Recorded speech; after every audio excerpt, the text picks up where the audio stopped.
What's up, guys? I'm back with another movie review. This one's from Warner Archive, and it is 80s horror Night School.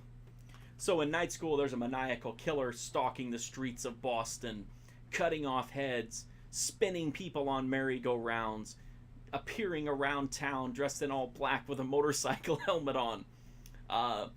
That's the essence of the movie, is that there's a killer on the loose cutting off people's heads. The police don't really have a lot of leads. They don't really know what to do. The movie throws out a ton of red herrings, so it tries to steer you in all these different directions. As always, there's always one or two very obvious suspects. But anyway, that's what this movie is basically about. The police are pursuing the killer, trying to put together what little pieces they can, to try to get an idea of who this person is so they can stop him before the body count rises even higher.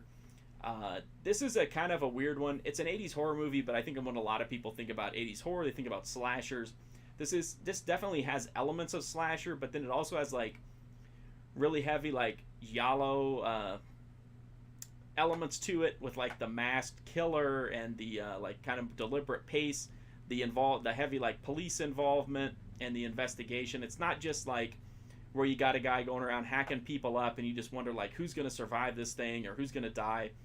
It's not like that. It's more of like an intense thriller with a lot of horror elements to it, so it definitely has that feel to it. In fact, it's often called like an American giallo, and it makes sense. I mean, that's what it feels like.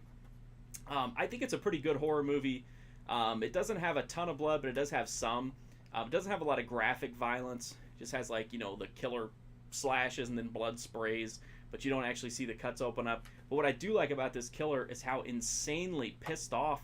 I mean, it's very like precise. Like, it's not just like, whipping around a knife or whatever. It's like deliberate cuts, but man, they are vicious. This person like swings to kill, like just brutally.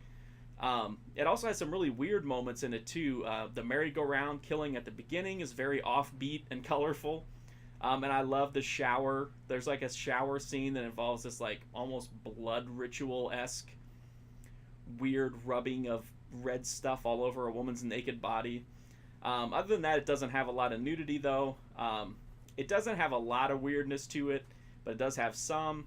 Boston is definitely grimy and disgusting. You would not want to go there if this was the only thing you knew about Boston was what you see in this movie. I think it's a really solid movie, just about in every way. For some reason, it's never climbed up the ranks of 80s horror, probably because it doesn't have like an iconic, bad guy, and it doesn't really have a ton of blood, and it kind of feels like almost a throwback to like more Euro horror elements.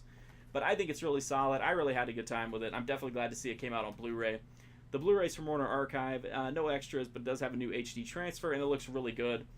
Not pristine, but it looks really good. Definitely an improvement over any other version that I've seen. That's Night School.